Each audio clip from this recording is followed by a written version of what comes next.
Halo, perkenalkan nama saya Imratul Mufida. Saya dari Sistem Informasi 2021. Di sini saya akan mereview sebuah film yang berjudul Diabolik. Untuk selebihnya, simak pada video berikut ini.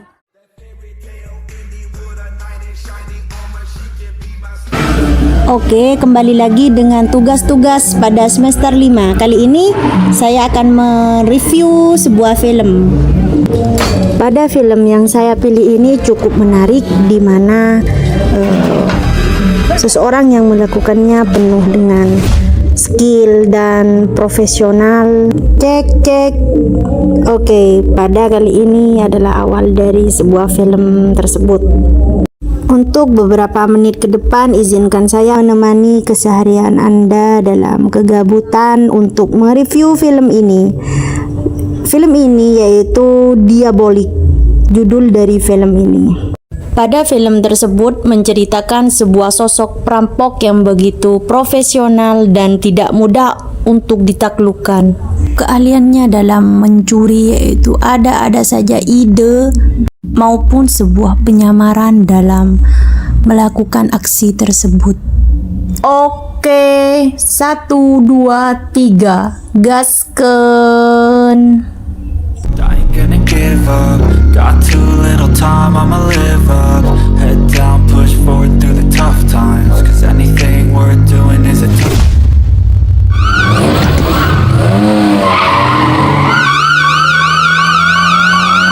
Berlatar di negara Italia 1960. Pada keheningan malam, kita diperkenalkan dengan sosok perampokan yang serba hitam dan sangat ditakuti. Namanya adalah Diabolik. Sosok Diabolik adalah perampok yang begitu jenius dan sangat ditakuti. Dia sedang melancarkan sebuah aksinya.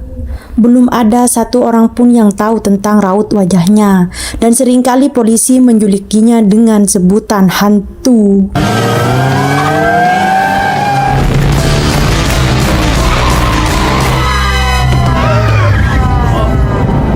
Dan terlihat sebuah aksi diabolik dengan mudahnya mengelabui polisi-polisi yang telah mengepung dia dengan alat-alat yang sudah dipersiapkan. Dan dengan mudahnya dia mengelabui inspektur kepolisian yang terus mengikutinya dari belakang.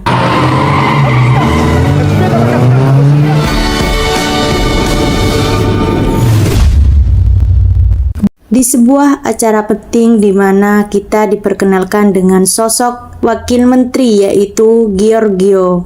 Giorgio sedang berbicara dengan beberapa menteri. Beberapa saat kemudian datanglah sosok wanita cantik, tak lain adalah tunangan Giorgio, yaitu Eva Kant. Lady Kant, Eccellenza. Ternyata kedatangan Eva Kant yaitu tak lain adalah untuk diperkenalkan kepada rekan-rekan bisnis Giorgio. Di tengah percakapan politik mereka teringat oleh kejadian-kejadian akhir-akhir ini yang diciptakan oleh Diabolik, di mana tak lain adalah perampok yang banyak memakan korban. Siamo determinati a fermarlo. Ha passato un lungo periodo in Sudafrica, però adesso finalmente. Singkat cerita, di sebuah perjalanan Eva dikagetkan oleh sosok inspektur kepolisian yaitu Ginko mengajaknya bertemu karena ada hal penting yang perlu dibicarakan. Certo. Pensava fosse Il criminale di cui tutti parlano esiste veramente. Di kafe tersebut, Ginko mengingatkan Eva untuk selalu berhati-hati kepada sosok Diabolik. Peringatan tersebut diucapkan karena Eva memiliki sebuah barang berharga yaitu cincin yang sangat mahal dan langka. Ginko menyarankan Eva untuk menaruh cincin tersebut pada tempat yang tidak bisa ditemukan oleh Diabolik. Dan tempat tersebut sudah aman. potrebbe essere chiunque. Il cameriere che sta passando adesso. Eva mengatakan kepada Ginko bahwa dia sudah memiliki rencana, di mana cincin yang asli dia akan taruh pada berangkas kamar pribadinya dan cincin yang palsu dia akan taruh di berangkas hotel. Dengan begitu, Eva merasa ini sudah cukup. Ginko mengatakan kepada Eva bahwa pertemuan ini harus dirahasiakan. Pada malam hari, terlihatlah sebuah pegawai hotel yang sudah ditugaskan untuk menjaga Nona Eva, yaitu Roberto. Terdapat di sana adalah sebuah percekcokan di mana pelayan tidak terima kalau Roberto harus menjaga Eva. Di dalam sebuah percakapan telah direkam oleh alat yang sudah disediakan Diabolik. Sono mica come voi, cari miei. Pada malam itu, Diabolik telah berencana akan membunuh pegawai hotel yang ditugaskan untuk menjaga Eva. Setelah membuang jasad Roberto, maka Diabolik belajar cara raut wajah dan cara bicara Roberto, pegawai hotel tersebut.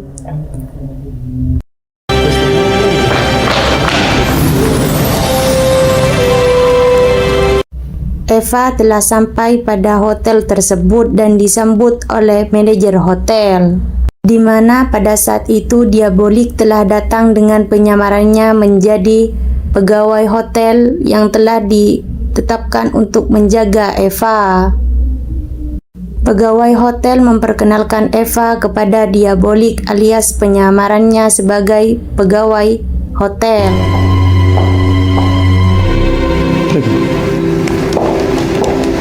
Tanpa berlama-lama, ketika ada kesempatan, Diabolik telah melakukan aksinya untuk membuka brankas di dalam kamar Eva. Akan tetapi, Diabolik dikagetkan oleh deringan telepon yang berada di dalam kamar tersebut. Untungnya Diabolik selalu siaga. Ketika Eva mengangkat telepon tersebut, Eva diminta oleh tunangannya untuk pergi kepada tempat tinggalnya. Eva pun segera berangkat kepada kediaman Giorgio. Giorgio senang karena wanita cantiknya telah datang dan ingin melecehkan wanita tersebut. Sebelum adanya gerakan dari Giorgio ingin melecehkan Eva, Eva bukanlah wanita yang semurah itu dan Eva tidak terima dan akan memutuskan pertunangannya. Eva adalah wanita pemberani dan tidak takut kepada ancaman Giorgio. Non oserei mai più mettermi le mani addosso. Sisi lain, Diabolik sedang melakukan aksinya dalam kamar Eva.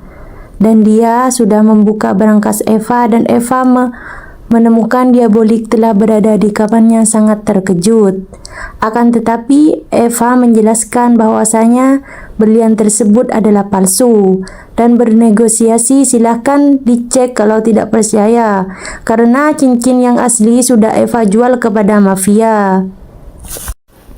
Pada malam itu Diabolik mengecek permata tersebut dan meninggalkan Eva. Una donna come te potrebbe mentire senza battere ciglio.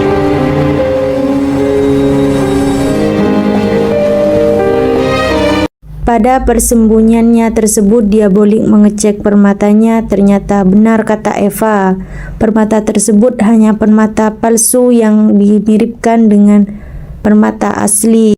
Paginya, Eva telah menemukan cincin palsu tersebut yang sudah dikembalikan oleh Diabolik. Eva yang tahu Diabolik tersebut adalah pegawai hotel yang telah diperintahkan untuk menjaganya, maka mereka berdua saling berkomunikasi dan saling menjadi teman satu sama lain. Begitupun Diabolik telah membuka topengnya untuk mengenalkan wajah aslinya kepada Eva. Mereka berdua saling menjadi teman dan Eva meminta Diabolik untuk mencuri identitasnya kepada mantan tunangannya dan Diabolik meminta Eva untuk menunggunya di taman. Singkat cerita, wanita ini adalah simpanan Diabolik.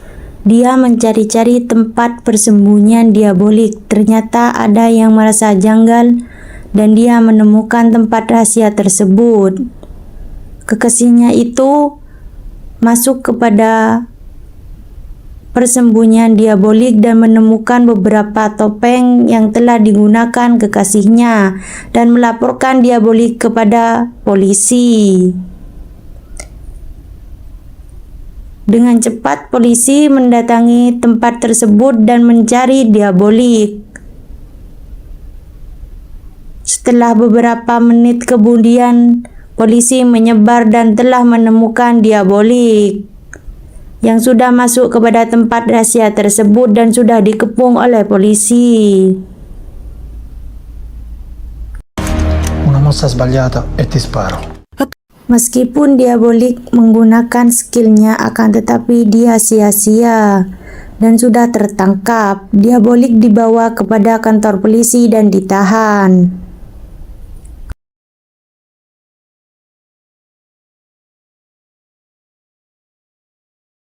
Eva masih setia menunggu diabolik sesuai perjanjian untuk mencuri identitasnya kepada mantan tunangannya. Akan tetapi, Eva mendengar diabolik telah tertangkap.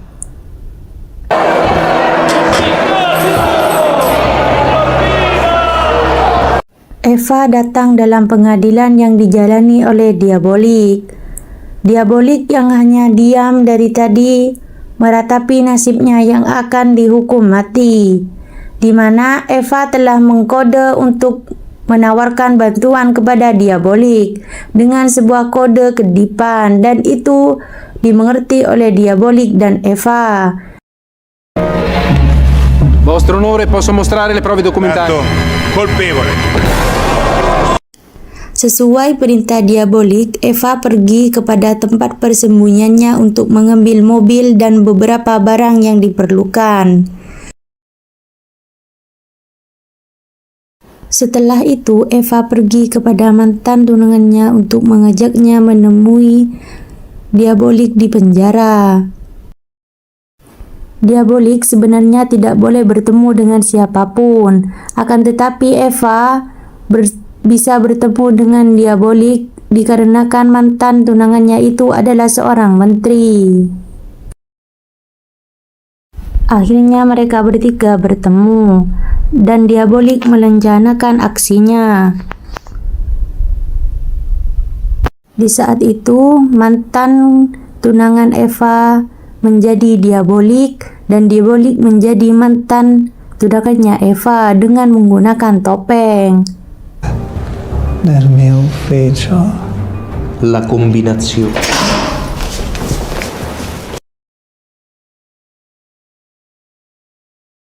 Akhirnya diabolik lolos dari penjara menggunakan topeng dari mantan tunangannya Eva, dan diabolik yang palsu adalah mantan tunangannya Eva telah dihukum penggal.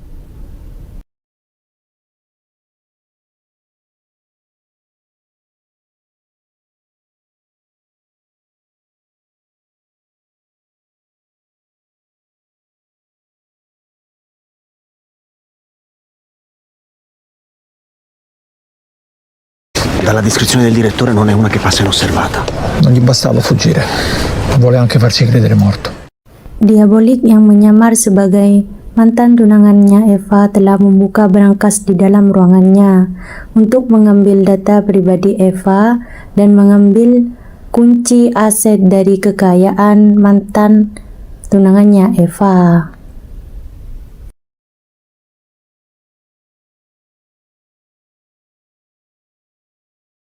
Sebelum aksinya dicurigai oleh banyak orang, diabolik segera menemui Eva dan pergi dari tempat tersebut.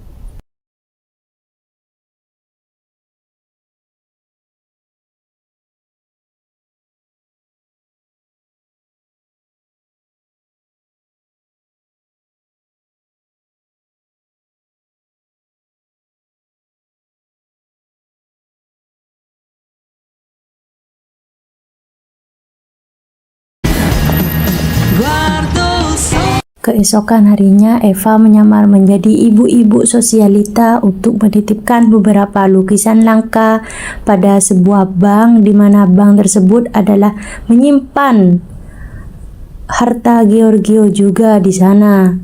Dan Giorgio itu adalah mantan tunangannya Eva, di mana Eva ingin tahu terhadap beberapa lapisan yang akan mereka tebus untuk memiliki harta Giorgio atau mantan tunangannya itu. Dan mereka berdua, Diabolik dan Eva, akan melancarkan tugasnya atau mencuri harta yang telah ada di bank tersebut, harta Giorgio. Pada aksinya kali ini, Diabolik telah mempersiapkan beberapa alat untuk melelehkan sebuah berangkas, yang dimana lukisan yang ditaruh oleh Eva itu akan melelehkan berangkas dan akan melanjutkan aksinya ketika sudah waktunya.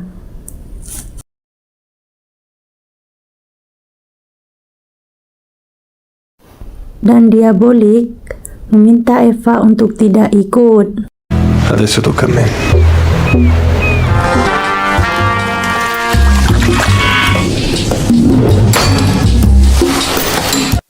Setelah melancarkan aksinya, Diabolik menggunakan jalan saluran air, di mana Diabolik ini dengan mudahnya melelehkan sebuah kunci berangkas dengan menggunakan cairan.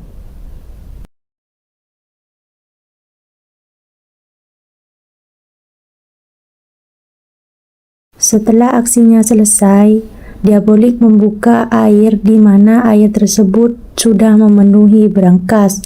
Dengan paniknya, pengawas dan polisi mengira itu hanya kebocoran dan mematikan sebuah alarm keamanan. Maka dari itu, Diabolik dengan mudahnya masuk ke dalam berangkas tersebut dan melanjutkan aksinya.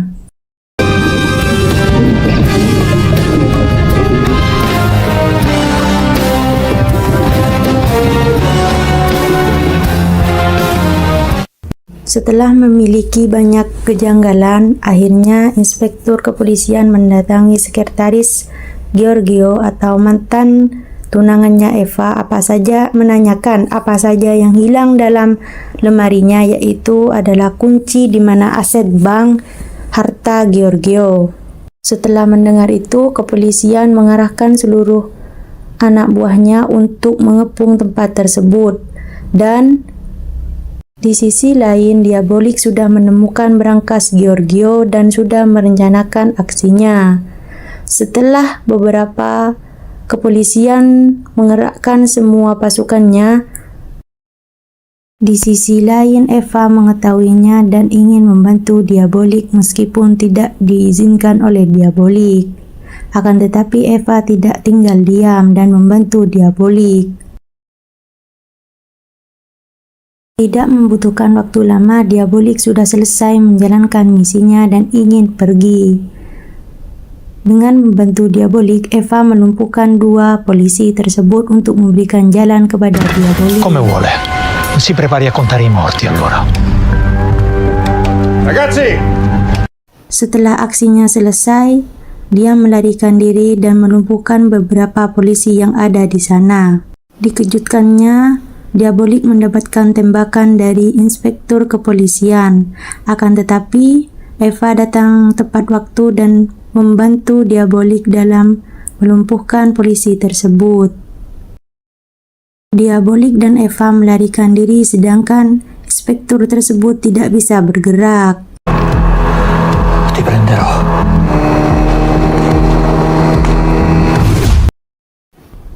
Mereka pun berada di sebuah kapal pesiar untuk bulan madu, di mana Diabolik menyerahkan cincin permata asli pada Eva yang pernah dia jual kepada mafia. Ternyata cincin tersebut ada di dalam berangkas Giorgio. Dan cerita inilah selesai. Terima kasih.